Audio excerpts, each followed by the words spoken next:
What if I told you a shipwrecked twin just confessed he's actually a nobleman with a secret name and a new best friend is so loyal he's ready to risk his life to follow him? Stick around because this is Twelfth Night, Act 2, Scene 1, and Shakespeare is about to drop some serious drama. Hi, my lovelies. This is Miss Wren from Pass Csec English. You can help my little channel by sharing, subscribing, and liking, and staying tuned for any more videos that will help you pass Csec English. Now back to Shakespeare. Imagine being rescued from the ocean by a stranger. You barely survived a shipwreck and your twin sister might be dead. And now you've been given a second chance. That's where this scene begins. We meet Sebastian for the very first time. He's Viola's twin brother. The same Viola who dressed up as a boy and is now working for Duke Orsino. Remember her? So far, Viola thinks he's dead, and Sebastian, he thinks she is. Right away, Antonio, the man who saved Sebastian from drowning, asks, "Are you really leaving? And you don't want me to come with you?" Sebastian responds with something heartbreaking. He says, "No, I'm sorry. My life has been full of bad luck. I don't want to drag you down." And this is a great quote for your essays. "My stars shine darkly over me," which means he believes he's cursed and feels as if Antonio stays around him, he might catch some of that bad luck too. Sebastian wants to leave quietly and protect Antonio from harm. However, Antonio truly cares for him and refuses to be left behind. Because of this, Sebastian finally opens up. He confesses everything. He says, "Okay, you've been kind to me, so I owe you the truth." He admits that his real name is Sebastian, not Rodrigo as he first said. He shares that his father was the well-known Sebastian of Mezzaline, and that he had a twin sister who was born in the same hour as him. But here's the kicker. He believes she drowned in the same shipwreck. He mourns her deeply, saying, "She's already been drowned in salt water, and now I drown her memory again in more salt water," meaning his tears. Sebastian is clearly torn up inside. Yet, even though he's heartbroken, he wants to move forward alone. Still, Antonio is not having it. Antonio, feeling a strong bond, begs to go with him. He says, "Let me be your servant. If you leave me, it will kill me inside." Now, I just want to add a bit of context to help you understand what's happening. Did you think it was weird for him to offer to be a servant? I mean, I can't tell you the last time one of my friends offered to be my servant. I'm just kidding. But at first glance, it does sound over the top, but in Shakespeare's time, this line would have made perfect sense in a few ways. Let's understand the social structure, how society was made up. Loyalty meant survival. So the idea of serving someone noble wasn't humiliating at all. It was actually a big deal. If you were a servant to a nobleman, you would have access to protection, higher status, opportunities to travel, and you would have better treatment than common folks. So this opportunity to serve Sebastian, who Antonio has just discovered is noble, would have improved Antonio's life drastically.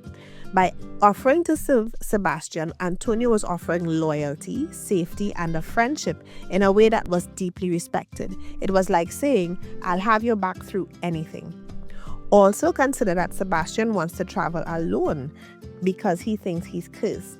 And Antonio doesn't want to lose him, so offering to serve is his way of saying, "Let me come with you even if I have to humble myself." In those times, being someone's servant meant you were part of their household. You traveled with them, you lived near them, and you had their trust. Antonio probably knew that offering service was the only way Sebastian would accept his company. But Sebastian refuses one last time and says, "If you really care about me, just let me go." Then he reveals one last detail. He says, "I'm heading to the court of Duke Orsino." Now, plot twist alert, that's exactly where Viola is already working. Let's back up again, right? Because we want to understand everything that's happening. Didn't you wonder why he chooses to go to Orsino's house? I mean, they don't know each other, so why is he going there? He chooses to go to Orsino's court not because he has business there or because he knows Orsino at all, but because he's got nothing else. This was his best option. Now, I'm thinking about doing an entire video explaining Shakespeare's world and explaining how things were in that time so that you will be able to understand why characters make the decisions that they make and, just to get a general feeling of the context. When I do that, I will put it right here, right? I mean, you come back and check just to make sure that I've done it. But when I make that video, I'll put that video right here. I'll link it here. So in Shakespeare's time, wandering nobles and gentlemen would often seek out powerful rulers or rich households where they could get protection, find employment, and build a new life. It was common for people to travel and offer their skills or status to dukes and lords. Therefore, heading to Orsino makes sense. It's not just a random place, it's a smart, strategic move for survival. And here's the deeper part. Sebastian has lost everything. He's lost his sister, or so he thinks, his friend, and his home.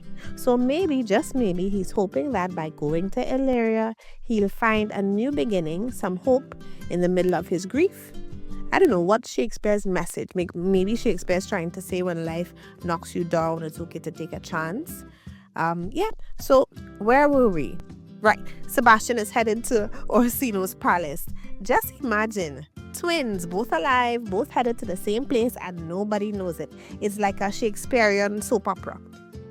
But then, Antonio makes a huge decision. He says, I've got enemies in Orsino's court, so it is risky. Nevertheless, I adore Sebastian so much. You know what? I'm going to go anyway. I'm going to follow him and try to protect him and, be of service.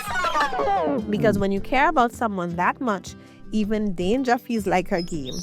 And that's where the scene ends. So you know how we do for every scene that we chat about.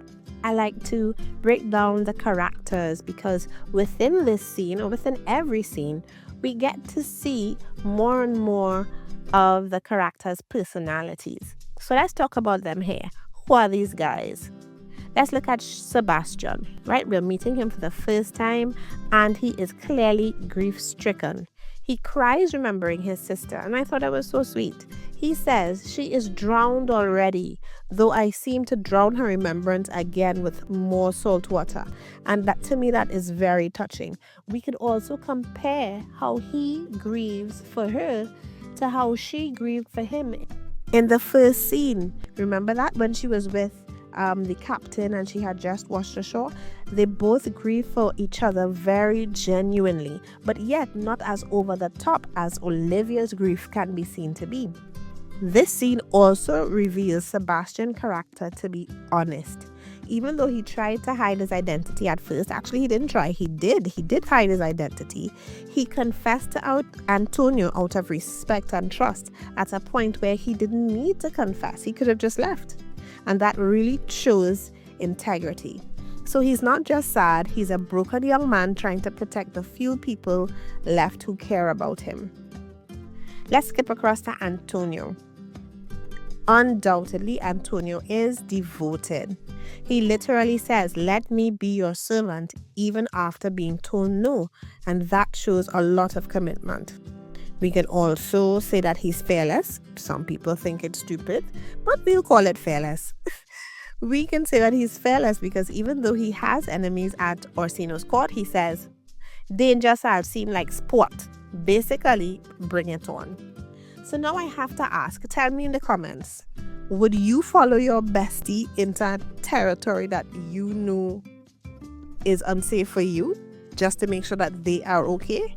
Are you having your besties back that much? Let me know in the comments. Now let's chat about themes.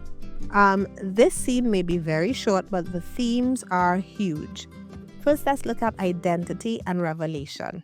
Sebastian drops the act of pretending to be Rodrigo and reveals his real name and background. If you all hear my kids shouting in the background, don't worry about it. Let's just talk about Shakespeare. Right, so he drops the act and reveals his real name and background, and that's a key moment. His honesty sets off the next chain of events.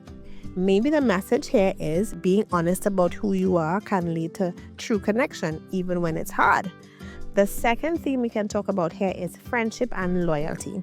Antonio shows that real friends stick by you no matter what, even when it's risky, even when it's painful. So the theme message could be loyalty can be powerful, but is also dangerous. This scene also leads us to look at the issue of grief and survival. Sebastian is still hurting from the loss of Viola. He says, "My bosom is full of kindness," showing he's soft-hearted despite his sadness. Maybe showing that grief can shape your choices, but so can love. And that was 12th Night, Act 2, Scene 1. Sebastian is back, Antonio is ready for battle, and Viola has no idea her twin is about to show up. If you're loving these deep dives into Shakespeare and you want to crush your Csec English B exam, make sure you smash that like button, drop a comment, and share.